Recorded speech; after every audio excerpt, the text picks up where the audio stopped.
John from Heroes and Legends. And announcement week continues. However, I don't think this is what Wizards had in mind, as we got a pretty significant leak from Ixalan, believe it or not. Ixalan doesn't come out until the end of September, but it appears that somebody that was close to the printing process snapped a photo on their cell phone of what appears to be a foil rare / mythic rare sheet. And even though we only see a few cards, we're starting to get an idea of what Ixalan is all about. And of course, this photo is already circulating just about everywhere. Message boards, Twitter, Facebook, you name it. So the information's out there. Unfortunately, it's a little too late for Wizards to put it back. But I want to make sure that we spend a little time talking about it. Now, quickly, before we get started, fast reminder, if you check out the description below, you'll find a couple ways to support the channel, one of which is our Amazon affiliate store. Any purchases you make there, a small percentage comes to help us. And secondly, you'll find our Patreon page located down there as well. All right, with that out of the way, let's take a look at this photograph. We'll just go through the cards together and see what we have here. As you can see, not a great photo, but the cards look pretty legit. It does look like an uncut sheet to me. And if you start at the top left corner, first card costs 3 blue and 4, something insights, but it ends with draws 7 cards. That's kind of interesting. The first full card we see is Captain Lannery Storm, a red into legendary creature human pirate. Has haste. It's a 2/2, looks like a rare. Whenever Captain Lannery Storm attacks, create a colorless treasure artifact token with tap. Sacrifice this artifact, add 1 mana of any color to your mana pool, and whenever you sacrifice a treasure, Captain Lannery Storm gets +1/+0 until end of turn. So you're paying 3 for this. Typically, I don't like paying 3 for 2/2s, but it has haste, so that mitigates that pretty nicely. And it's got a lot of other abilities going on for it. If you happen to already have these treasures in play, then you can attack in with this. Your opponent may just have to take the damage if they're worrying about protecting their creatures or their board state, which does allow you to perhaps ramp out or color fix even more. And secondly, if you just attack in, and even if you attack into a bigger creature, but you're more concerned about your fixing or your ramping more so than this particular creature, then that works for you too. So it does feel very flexible. I actually kind of like the card. Now, it's really hard to make determinations, obviously, about standard or anything like that, considering we know so little about what the format will look like between now and then. There's going to be a lot of huge differences, obviously. But it does seem like a pretty good card, and it does seem like it has a lot of potential, and it's a legendary pirate. And of course, we also learn about this treasure chest mechanic. We've seen stuff like this in the past from Wizards when it comes to artifacts or creatures they can sacrifice for different things. And being able to sacrifice these for color fixing or ramp sounds like it could be pretty fun. Next, we have a card that's a reprint. It's Sun Petal Grove. And if you're not familiar with these, basically, when this enters the battlefield, it will be tapped unless you already control, in this case, a forest or plains. And this is a whole cycle of duels that we've seen in the past. Now, the allied colors from this particular cycle have been printed a lot. For a while, they just kept showing up every core set for what felt like an eternity. The enemy colors are a little less easy to find. They were not printed in the heavy quantities the allied colors were. So I'm kind of curious, will we see all 10 of these? I kind of doubt it. We'll probably only see 5, probably the allied colors. But in tribal sets, not necessarily. Sometimes you get a mix of duels, so I guess we'll have to kind of wait and see what they're doing with that. When I think of these lands, the slang term for them are buddy lands or check lands. I actually like them. Okay, they're not your tier 1 lands. They're not your shocks or your fetches or anything like that.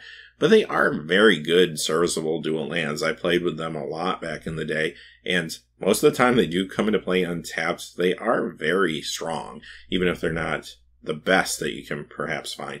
But they're great for Commander. They're great sometimes in cubes. Very good budget option.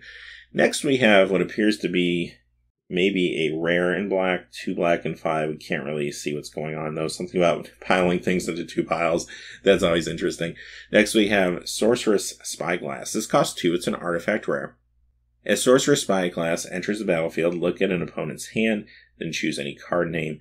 Activated abilities of sources with the chosen name can't be activated unless they're mana abilities. So this would have been real nice to have in standard, I don't know, the last 6 months or so. So I find this kind of funny that it's showing up now. But it's a great, I think, spiky, professional level card. It's a card that you'll be happy to play, even if it's out of the sideboard. A lot of competitive standard decks, I have no doubt.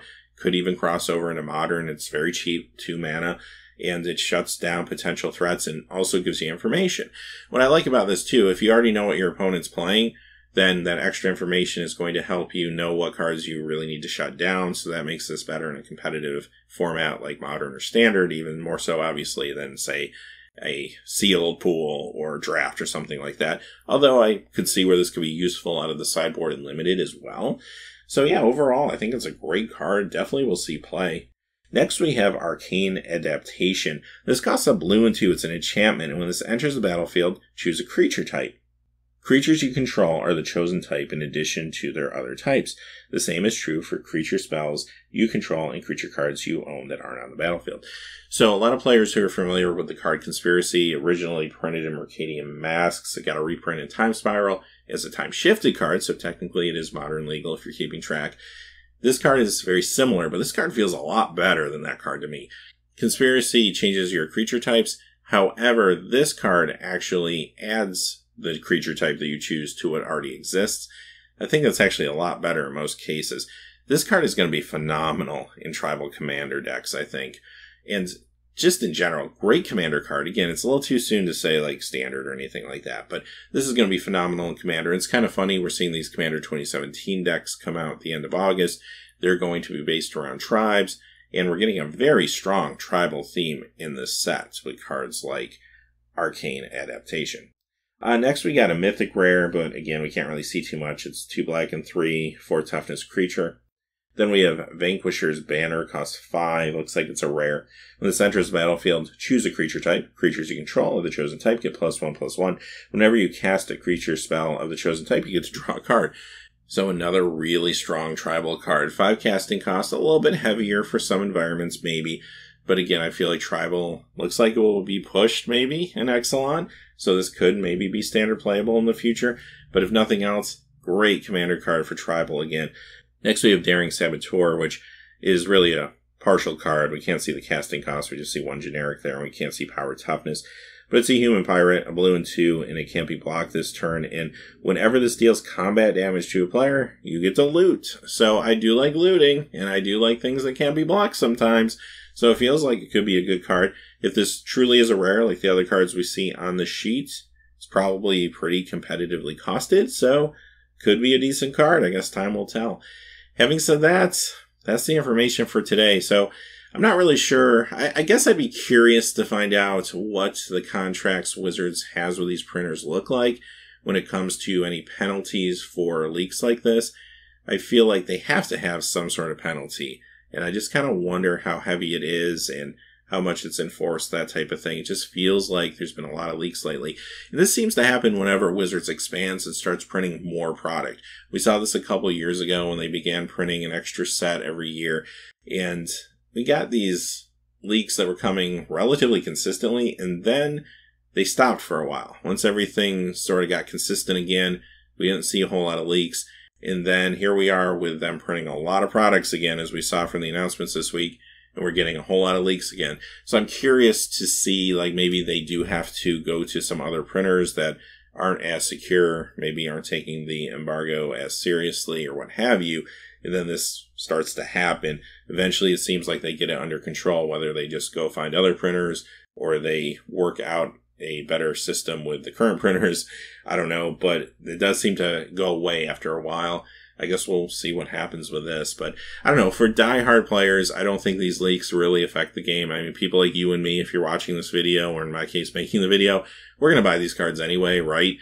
But it is kind of sad that we lose some of the excitement around the preview weeks when we start to see cards leaked like this really, really early.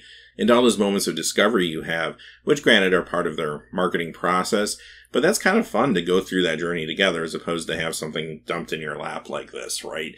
So, I don't know. I don't really like leaks. I'd rather have them previewed and kind of strung out and make it kind of a fun, exciting event as opposed to, here you go, now you know what your dual cycle is going to be for Ixalan 3 months ahead of time.